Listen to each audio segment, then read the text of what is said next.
very small percentage of smart people can project what the future holds and then invest wisely. Trust us and let us give you a proper vision for your future. The Gold Fest at Chigo is one investment that can never go wrong.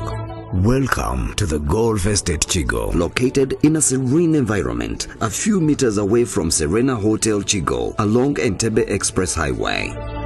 Be a smart investor and find the joy of living in a beautiful home with a magical view of Lake Victoria, affordable recreation centers, well-planned apartments.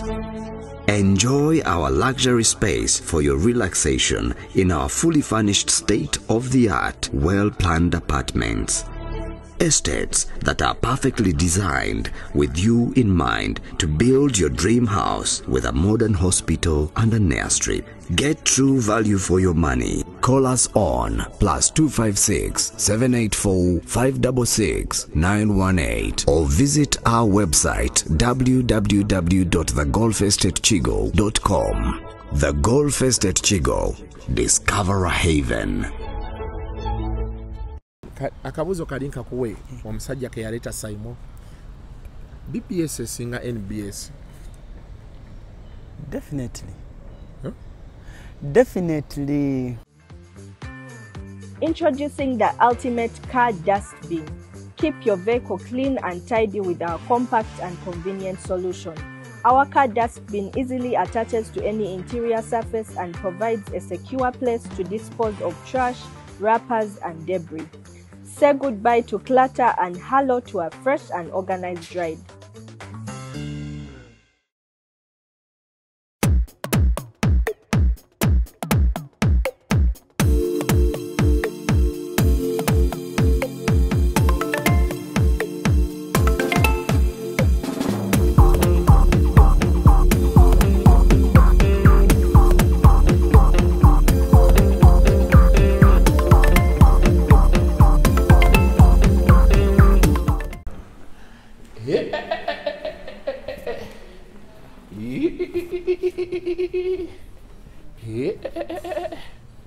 Mr. Allan, how are you, sir? Ozeweka.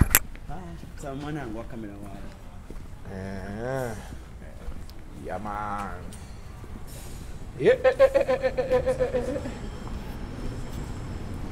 Yes. Quite. Soko kambali hali. Ero ngojiyo team viewer. Tukirire ndoza tugepimirire wali wetero kukolera. Ronnie. Omulabi Allan Cruz. Giant. Ate wano tuvaawo. Eh? Wano tetuvaawo. Eso. Today. Mukutu twaguleetera ddala kuva Saudi Arabia. Eh? Omukutu? Eh. Twaguleetera ddala kuva Saudi Arabia. Wava Saudi. Why? Eh? Omukutu bwogwogerako. Naye omwana wamugambye. Eh. Oyo matako. Neyo yabadde. Naye kuku. Aka kuku. Teyabadde. Wamuwaddele bangu Simon tajja kiddira.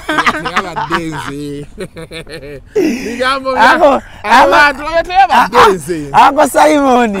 Ango Simon yabadde akubidde. Tali kiddira. Nga tali kiddira.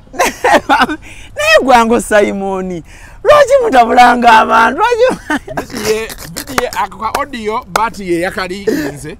Bali bakubira bati ku simu ye. Twali tugeze shooting eyo. Abasajja nga bakubira omuvubuka. Oyo Simon yali wa mukaaga. Kati esimu ye jukire recordinga. Tuyimirire wano. Esimu ye jukire recordinga. Nengamba ono kamuwe ebibye. Mukwata mubonereza.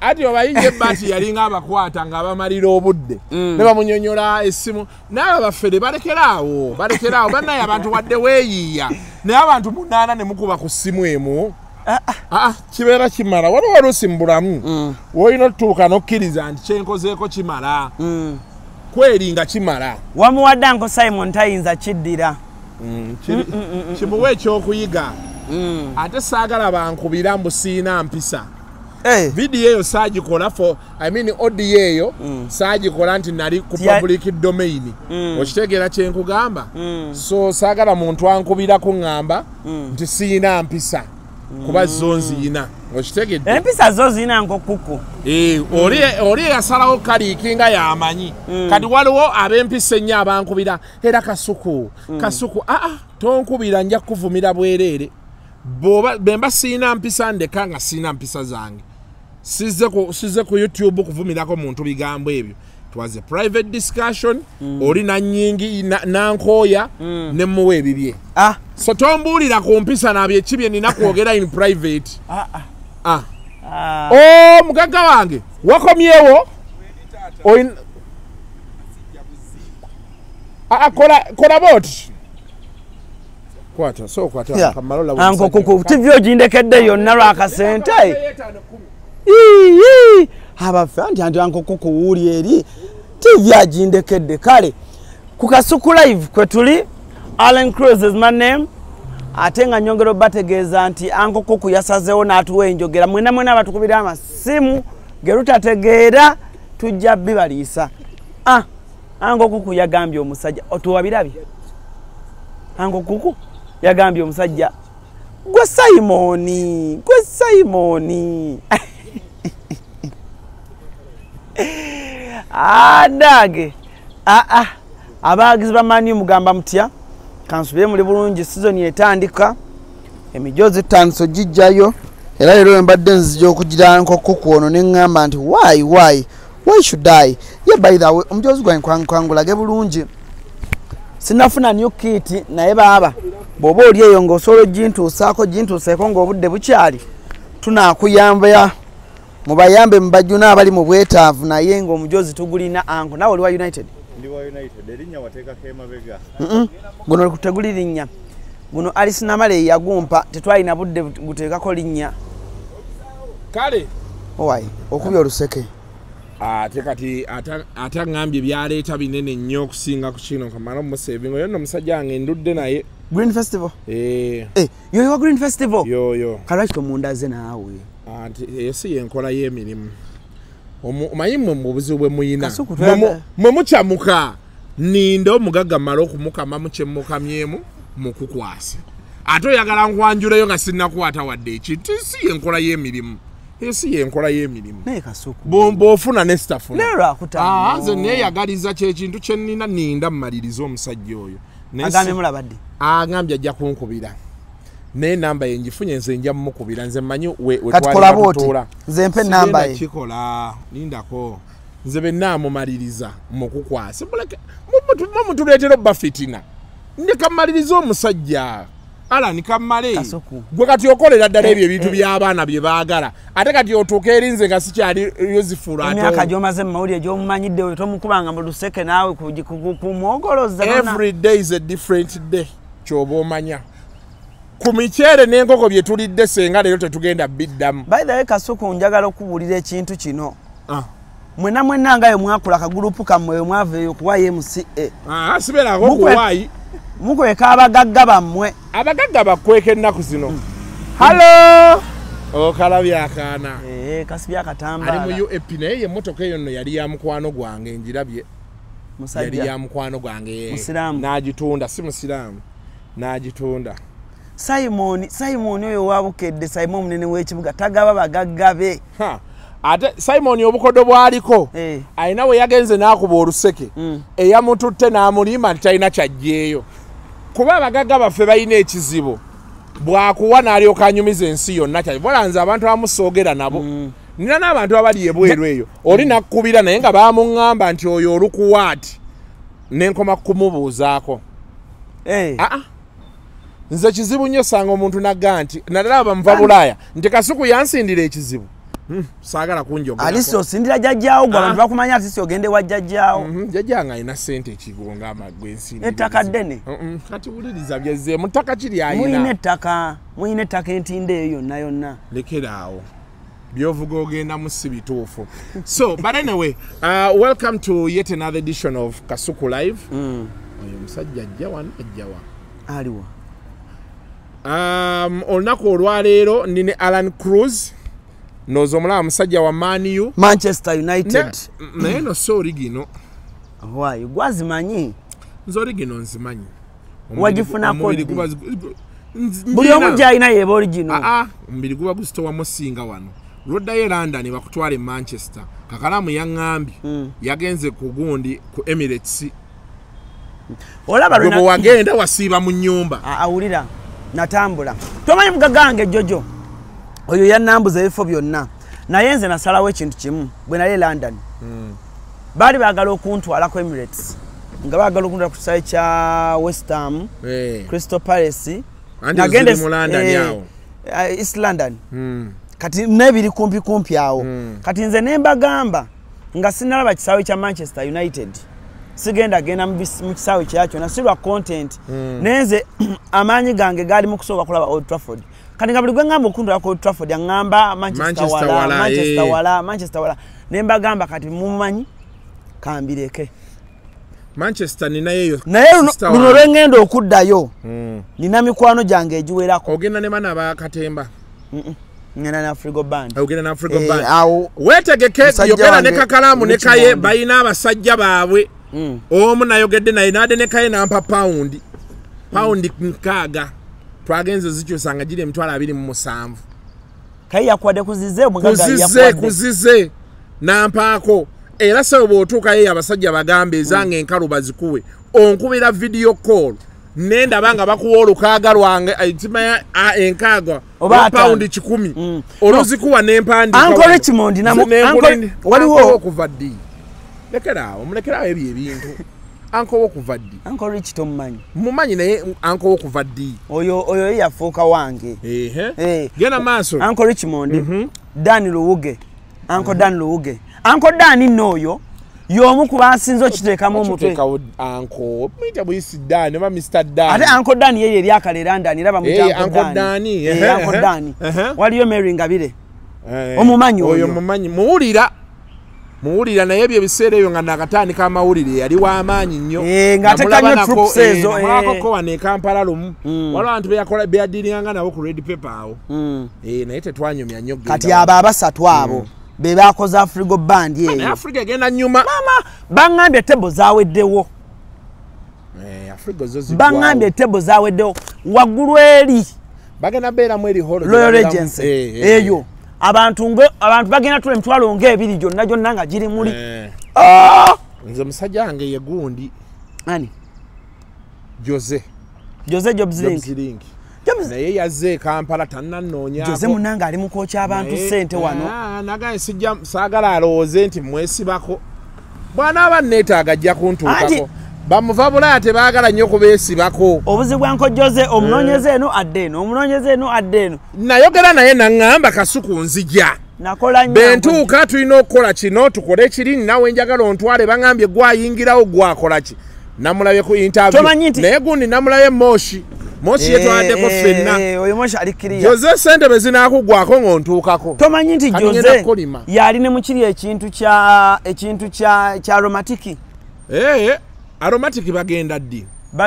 baliyo nga 3 after Afrigo naye kati bannaye okimanyi nti abo abantu Dubai UK kati nabo balinga ffe buli weekend baba n'ebivulu by'Abannayuganda nanti bo government eyina buzibu bantu banyumirwa naye abantu mwesayirawo nti wano tujja genda bangi wano tugendeyo bamuswiba ekyali ku Royal Regency waliwo bali abategeka abaleeta chikeeri ya Voice ekyagaana tekyakola bulungi ya Voice gye yajja omukazi anti bagenda muwasa tewakitegedde yebuuza Chaga yatugambye tugenda nga bako ku mbaga oli serious tugenda nga bako ku mbaga baganda b'omusajja abagenda nze Jenkins zisendi mwebako ne Chagayaga ne Tafubbi Mr. Gusta Gasta fe tugenda nga abako fune ekikazi kingi bulala era ndani kiringa bizibu byanse era ndani awo era sawa yonna wano faatuta January ayinza omusanga eri Liam Voice nkugambye nti ayinza omusanga eri nga wano tetuli takyaliwo wano naye omanyi obulenzi obwo buli skinny buzibu obulenzi obwo mu abali skinny anti oli skinny naawe ate era obuzibu obwo ndozo omanyi kye wakola kyekikomyawo kiri ango koko togira tusike ango kuku nengamba wayi ango koko ndi musajjawo sikuvaamu salamu alaykum tonvaamu sikuvaamu tusigala wa alaikum salam so naye nagulayo ni Allan Cruz just tugenda kukwata mu vibe wano nawe nziruko okulaga owaye nali ne gundi ne Saimo Kapata watulaba Saimo akayugala ini mbwa ayina bwino we mungi waliwo yagamba awo tebajja nengamba Saimo bambi you know that boy I don't know, by the way I don't know what's wrong with that boy. Why do I even know him? What a hopeless boy. Nenga omulimu wagugaana baneze sirabanga kunviriza Saimo talina nviiri newe lujja ekiro nga tanagera wakiri ayisawo olwala baati teruddayo n'agaanira ddala tayagala luviiri lukula kati ekyatwala enviiri simanyi kyekyagenda nakyo naye era by the way mwebaze nnyo YouTube eno kuba Saimo yali mu stand up comedy eyo naye ebintu tebyatambula bulungi nnyo naye tugendera awo wa kisajja kijja kunsabula nga kikomyewo eno akijja kukomawo kikulye ate nze byenjagalira ddala nze kati awali denja wenjagala obulamu bwensi weebuti kuwasalawo BBS ojawulemu Saimo yagamba BBS singeni BS abaana kabanyige abaana kabateese ne Allan omulimu wagaana gwaki Saimo yatugaa nti baali bakuyisa okureplacinga case omulimu n'ogugaana mu wagendo balabalamu eno okolera kabaka social capital jabi kibi wabiraba byonna nga bye yabyogera obadde oteesa otyawo nze ndi wamawulire kati nkubuuza buuza obadde oteesa nina microphone wano okay ineyo kakati anyway kituufu naye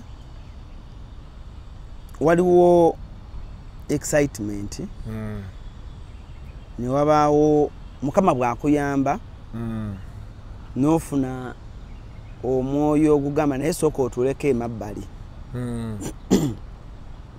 it was really a great opportunity nga ndaba empisaawo bambi ne ssente zaali ki nungi zaali nungi naye after nga mmaze ogikwata mu ngalo bwe nti contract omanyi kye bayita okubuguma n'obuguma nengako obuguma katya batya nebuuza ebintu bibiri social media obudde bwe mbadde nina ku social media nga bugenda salika though at first nasooka nembirowoozaamu nga ndaba it's okay ne social media neinawe entuusiza wangi newe entambuza wangi kati eri social media ayitogenda kugikozesa mbane manyi wali era wali ogenda soma amawulire kiro saawa 2 emisana ng'okola bibyo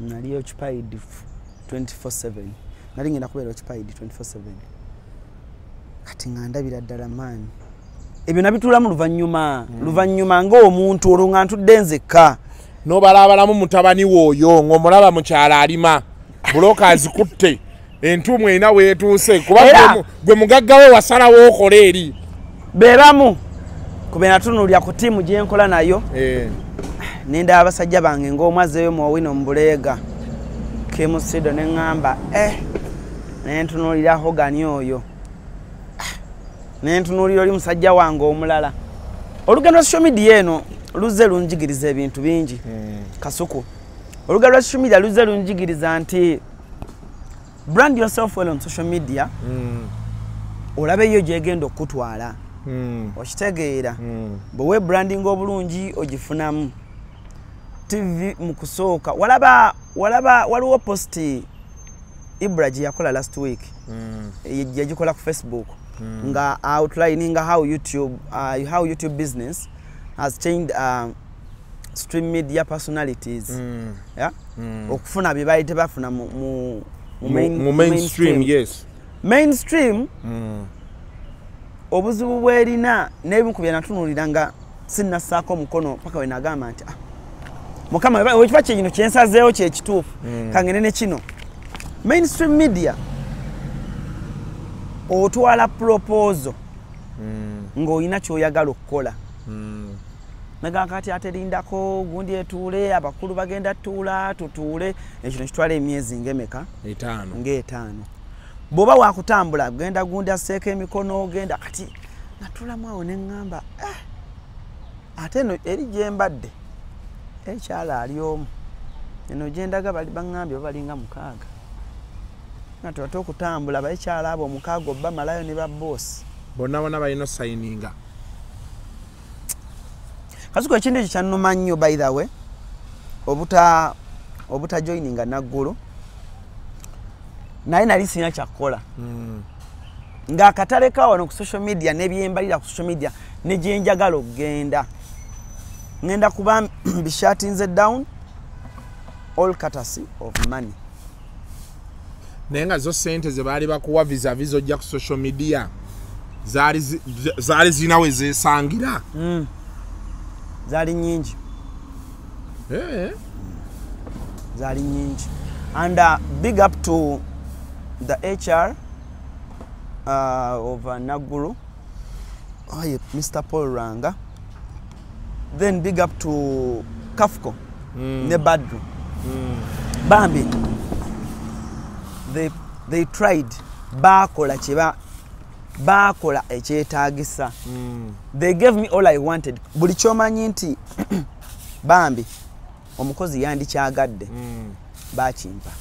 And I'm sorry that I let them down at the last point because Kasuku social media eno nakubyamu akafaananyi okubeera mu bulamu nga YouTube business eno teriimu nga YouTube yo tekyakuleetera bagikkiriza but engeri gye njagala okukola ebintu byange ku pesi nekwembyagalira yali tegenda kubeera kyekimu okitegeera so nentulamu neŋŋamba ino era by the way gwe nsoso kyogerako wano okwetondera Kafuko n'okwetondera the NBS at large kubanga tomanyi nsi eno gye tutwala omuntu okuwa contract ate n'otasayininga ate kyetaaga kwetonda wasalawo nti toyagala aleka netonde goli ana apologetic nze ndi apologetic siri nti no mwe wamwe mwawo goli mwana wa taata goli mujja na nyina ndi mwana wa kikazi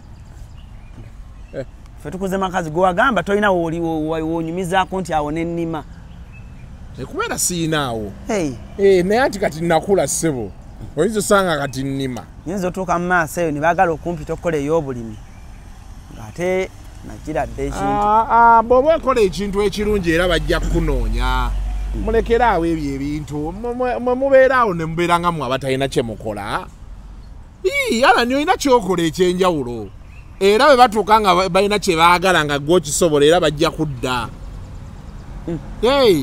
wano tuwa buwiiso nga zo lwaki omulimu wali tewagutwala social media yakulemesa social media baali tebagenda kukkiriza gikola baali banzikiriza naye ng'olaba obudde toyina naye ng'obudde sirina tebujja soboka ate nga nanogendako mu field oba watya ddogo lya case oba baŋŋamba yavaano ng'akolima talina gw'ataakolimira Naggulu awo abasajja abo ne baleeta abantu kuba nayogera naye naŋŋamba abasajja abo nga bwe baleeta abakozi abapya babawa ssente nnyingi nze bennyomba banyongeremu bwe batanyongera eyo program tejja kuddamu kuba kyekimu nga siriiko ne ŋŋamba wangisebo nga ne agamba Kawalya yabigamba yaŋŋamba ne mugaa Kawalya kate be nawulira nti wagaana ne ŋŋaate oyo omwana oba yakubira maseeka ki simanyi nakumanya naye wawona abaana baali bajja kukulya omanyi ekintu bwe kiba nga wabadde wakibaddemu onajja okucreatinga identity eyiyo kiba kizibu emirundi egisinga abakozesa abasinga bakugamba nti kola ng'oli bw'abadde akola kuba baagala continuity ku program tebakukkiriza gwe kuzimba kikyo okigguse kwabeeraga time kijja tutwalira obudde bungi gwe okuzimba ekikyo tolaba nali agamawulire we gatambulira kati papa Misaki nali twali awo nga twogera Misaki Semakula naŋŋamba gamba ky'omukalakasi kagamba ako nosoka n'otyamu nze Kasuku simanyi kalakata sigwatiira obwereere simanyi kalakata simanyi kalakata nti kati nkuba omuntu bamugobye mu nju mufiireko anti obeera olina okugasoma kuba babeera bamugobye mu nju sigo wamugobye gwe abantu obawa bwino nti omusajja bamugobye mu nnyumba gwe oba wamugobyemu lwaki wabivaamu ate nze nabivaamu Kasuku wali okalakata naye evolvinga omuntu mu bulamu olina okuba nga wootuuka eddala nodda ku ddala nzeyo kati nali buuka lyo emu ebyakugaanisa omulimu watya kati weekwasa social media wabalaabalamu Kasuku omwana ng'akukonkonya emakinje wali ewuwo mbeera mutunga eri kasozi omusajja yaŋŋamba wali omusajja lumu yaŋŋamba nti aba akola byakola lumu Sande kawungeeza awo agenda owulira ku ddinisa mayinzira ennyumba zikisenge eddiiro eddinisa n'oluggi byeriraana agenda owulira ku ddinisa nagamba ani oyo kati jjukira ku ddinisa gwennyini kwateeka entebe baati TV wali entebe endala wano lwe luggi ayingira kiri kisenge nagamba ani akonkona bwati genda owenjula kateni baati mbonga mirikwezi tebe biseera yali amusojja nnyo negamubuguma amugamba gulawo yali munamawulire yali munamawulire ng'akola lugambo imbu oli yali abinyumya simanyi oba kituufu oba kikyamu n'agamba nkuwulira ku rediyo oleetaleeta naye kati ndowooza otegedde nti manyi w'obeera kale beera bulungi n'agenda naye ne meeting ze baatuulangamu ng'okuleeta erinnya kamiliyoni aga ntya oli yaba alyogera oli yaba alyogera bamuza lwaki ayogera luvannyuma musajja yajja n'akonkona ku ddinisa naye Kasuku gwe tebakunoonyangako awamma bibye wabifuna live nze tebannoonyangako sinika nze tebannoonyangako nze sisobola by the Kasuku nze omanyi my style kyendabye kyolabye kale tugende mu maaso style yo ogambye muno eri ki style yo ogambye nti eri ki nikavuga UAP naye yo sebo jeep anti kyeŋŋamba kati gwe already oli packed ndi packed ntya sebo you don't need standby generator ninga gwe so kakati tugende tudde wali eri ndabye oyagala ogenda naye it's okay tudde wali we tubadde so kati omusajja waffe bwotyo ng'osubwa ne platform yali nnene eyo yali nnene era nnene gye wali ogenda tola Makona bwanyumirwa Makona yatandika ayina ne yakoze ne show juzi namulaye ne baddaga hani nganko wange Makona sebo akyakuba buno bugonde West Coast yagambye mbali ensimu yimbi bamubuuzanga oyo simu yimbi ne ngamba kati Makona wani wa ntegera kyayagala ayagalira da big cake kasawulidde ng'ateesa mu alien skin simu yimbi n'omanya nemanya Makona ayagala big cake ayagala laga I'm here to work ekintu nkyagala Makona tebannamuvuma mu social media omanyi si kyali ku Facebook Makona ebivumo biri ku Facebook okwo Makona wayagala nga bamuvuma awayagala kuba tagala byamuweweeta contract by no revising after one year oyina kukolerawo alijukira Makona yo style ye kuva eri ku BTM style ye eyokuba eyokola ki Makona ebintu abisobola Makona nga begobye ne yegoba ne full figure ne yegoba ne manager Roger Spice na yakona bye yegobye n'aba abantu bonna Makona obanza atala ba keso nyiwana juzi nani ne manager Roger ne abadde afiira ku muyimbi ne manager Roger bangamba atiisa amanyi okuba amasimu nenze Katonda yanyamba tankubirangako simu ate ndigo wali omukoze eki ate no kangwe yeta kubanga atiisa kuba simu naga Kasuku muganda wange chichi waliwo abagamba waliwo yagamba yamukubira namugamba gwe nja kulagako nja kukolako ne mugamba ekyo sikiwa nti Roger yakikola naye bwaba yakikola bwaddamu okube yesimu tuyamba omuntu recording era ebisigadde obitulekere Roger tasobola vaamu yadde ekikonde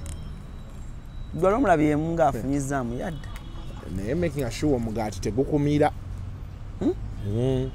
making sure nti omugaati tegukumira ojja kumaliriza omugaati wabula bannaye aba meeting bankubira amasimu za WhatsApp tulina meeting eyo ku office naye maama bagenda kugoba oyinza olowooza nze ngenda okubaganya ne Kasuku okimanyi ku ddemba awo oli omu ku bantu abatakwatikako ekyo si kituufu tewali muntu yenna kino nkikubuulira Allan okujjako mu kampuni eyiyo tewali muntu atasobola ggobwa era ne bino byonna tubyogera omayinze nina ekintu kye nayiga mu bulamu tewali kitasoboka osolokera ku makya Allan ng'oli naggulu awo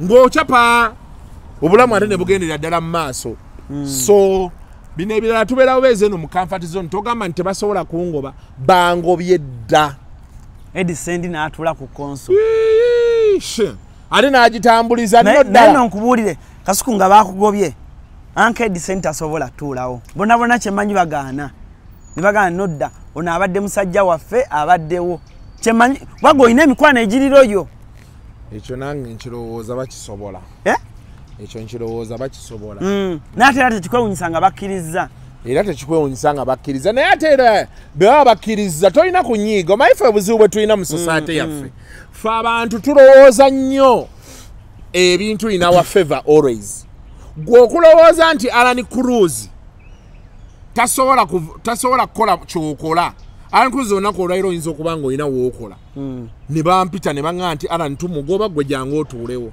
kati Allan Cruz ye mu bwongo oli ejja musanga mu bwongo obwo obunafu tasobola tegeera nti ono baleese muleete Kasuku otuula okkiriza otya omulimu gwange mukwano nga bondiisizza ddi ebyo bintu tulina obikkiriza nti weebiri ne tu acceptinga nti kyaliwo oba omuntu omulala asobola okujja n'atuula w'obadde okolera kuba naye anoonya ki kawogo ate nga bamuyisa ate nga takulimiridde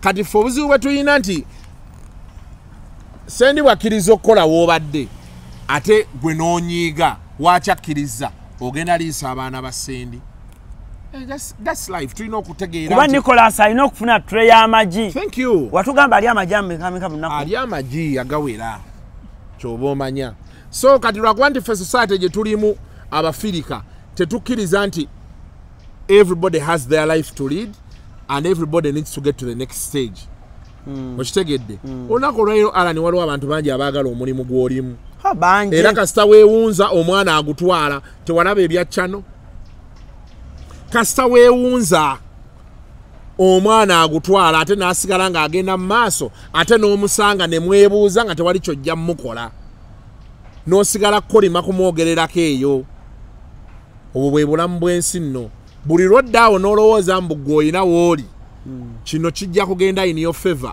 obulamu si bwe butambula era nze sinyiigira bantu nina ebintu bye ntuulamu yes akasajja kajja ku mutima n'okawulira kazimbye beekati naye ne weebuuza musajja naye anoonya kubaawo. Let me ask you something. What happened to your friend? Marietta. Maritza. Maritza. Maritza gyali. Akyaliyo ku gundi ku radio ku next radio. Mbozi jajje kunyumiza lulala toyireeta wano nyambondeke. Jabbe kunyumiza lulala. You on KFM one day. And then you told the audience nga Maritza yakavaawo. And you're like, Maritza rachogenze, Maritza rachogenze. And guess what? Twagenze okulaba kigize. Era tugamba nti Uncle Kuku w'osongo ba w'otunula. Walaawo ekinnya. naye nedda lwakuba nti kati ffe oluusi omanyi okay but the thing is this nze kyenjagala okugamba abantu bonna ffenna tunoonya kuba bulungi Allan okitegedde contract gye wafunye singa wagitutte era abandyogedde bandibadde bangi Allan akola atya bw'atyo okitegeera naye at the back of your mind you are seeking to be well. The question is for how long? Kuba ebintu byebintu kati ngoyo mwana bya posting ebyamutuukako kubanga kukwana mukazi omukwana nga kyoyagala kimu kulya naye ebigambo byoyogera wana ate bimukonvinsinga nnyo abakazi bangi babagambye ebintu n'alekawo ne bbaawe ng'alaba ate ekyeno kyekikola ki kyekisinga kati at the end of the day tulina otegeera nti as human beings ffenna twagala ekisinga ku kyetukola ki ku kyetuyina. So I can't blame anyone who makes a mistake, especially mu bino ebintu byaffe eby'emirimu. Oli n'akola ensobi nze kati nkubuulira ndi wano kareediyo kesitamanyi bwe kajja ne ssente zenjagala ngenda nkubuulira kuba kati Allan olina otegeera nti ebintu ebisinga by'obadde onoonya mu bulamu obifunye.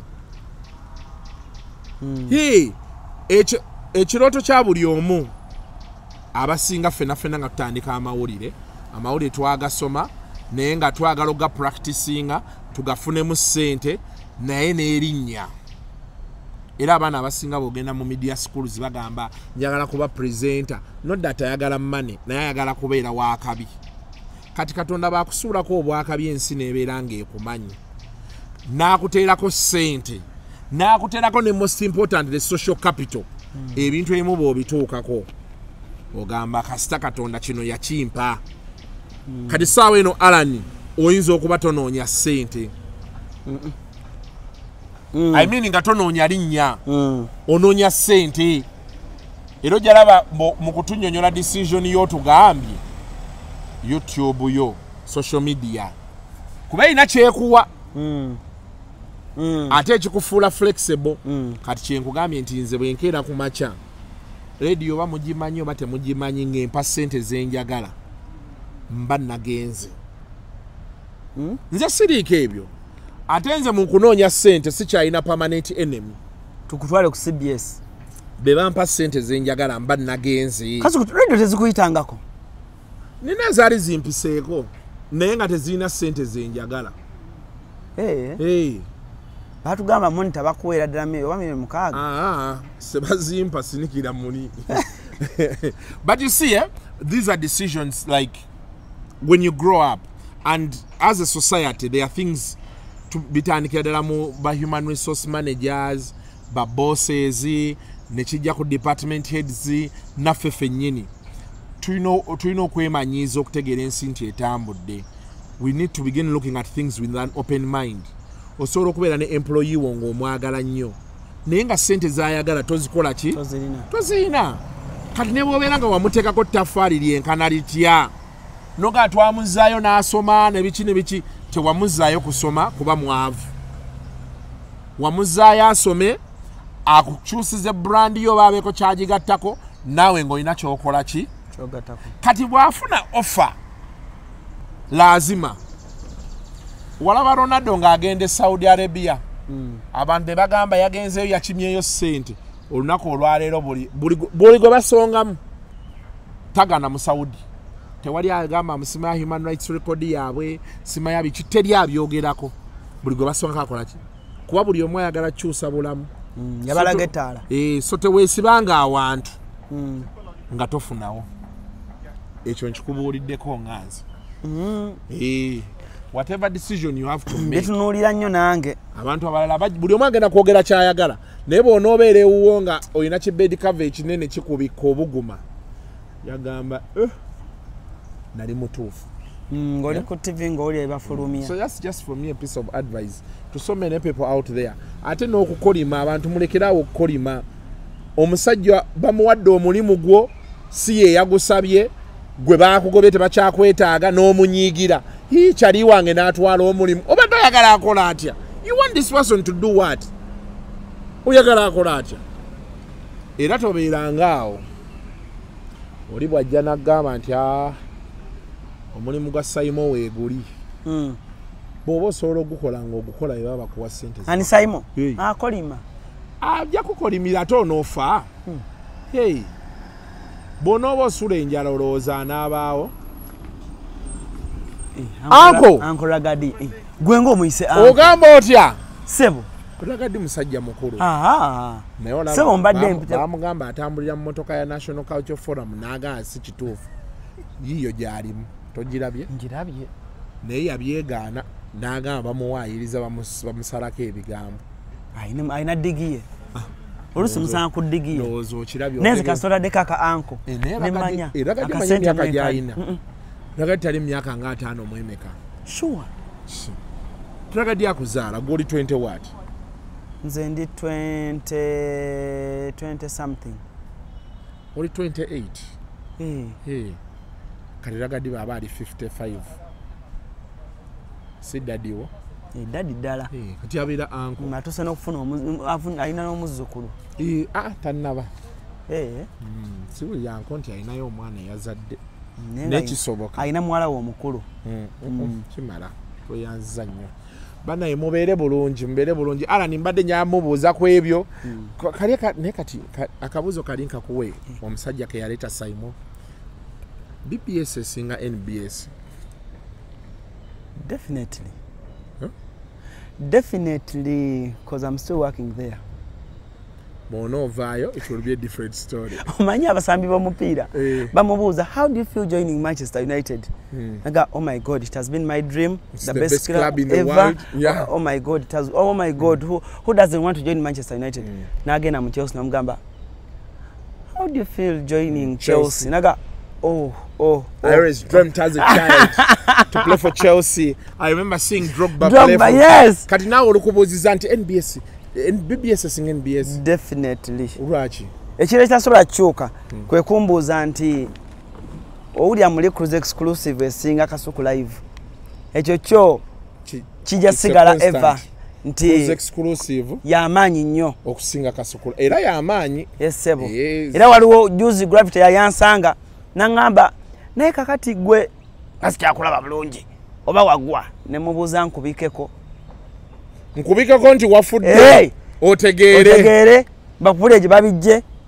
So but anyway nze nja kugamba ekintu kimu Kasuku, BBS to me is a big brand. Why look ku air za BBS, look on the air screen yaabwe ojja kulabanga 80% ku baana abali on air babajja mu dust ne babeekolera.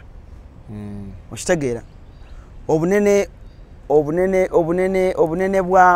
bw'ekintu buli omu abutunuulira bubwe, naye kakati nze kuluzi waabwe Kasuku ondabye kuva eri wansi 7 years on BBS. Social media zino zitufudde b'amaanyi, naye omuntu yeerabira nti TV ze zaasooka. Nja kuwa example, mpaayo YouTube omu nga w'amaanyi nga takoleddeko mainstream media. YouTube omu nga w'amaanyi nga takoleddeko TV, radio, lupapula lw'amawulire. Yakulira Delta. SB4 pozi yali ku Delta. Nenze mune ate SB4 namanyira ku YouTube ye. Delta nali simumanyi before that. Yakola kimu ne Farouk. Yali producer w'amaanyi. Farouk yali kubukedde. Nategera luvannyuma nti yali kubukedde. Nera yali mu production. Yali obanga mwe yali asakiranga Seguya. Okay. Chovola abamanyi sources z'amawulire we ziri. So jagenda okwekanga ng'olaba Kasuku, Dembe FM, Allan Cruz, BBS, Simon, BBS, Divoshi, BBS, gundi SB4 yavira ddala ku Delta n'adda muli Ibra, UBC, Sparka, biki. Olaba nti ne waaka waabwe engeri gye bamukolamu. Olaba nga chovola balusa abantu beebuuza lwaki bagamba nti TV yadda ku social media. Because abantu abali ku TV bajja mu social media ne baddira amagezi ga TV ne bagassa ku. So ne kiba kyangu. So nja gwe ku backbone yeyo okuba nti BBS yeekoledde ba presenter baayo gwe ko kisinzirira. Kwensinza nti fenna kwetukoledde then abala buli omu najjanga asikako gwayagala buli omu najjanga asikako gwayagala buli omu najjanga asikako gwayagala kyova olaba nja kuwaayo TV endala ennene era Spark okitegeera Spark si recruiter nnyo Spark si recruiter nnyo yeekolera nnyo etwala obudde okitegeera kati gwate njagala ogendaawo ku UBC awo oteekewo amaanyi okitegedde njagala odde wali ku UBC kuba kati abantu balina okumanya nti Kasuku is a big brand ogende ku UBC awo oteekewo show ntegeere. Until next time.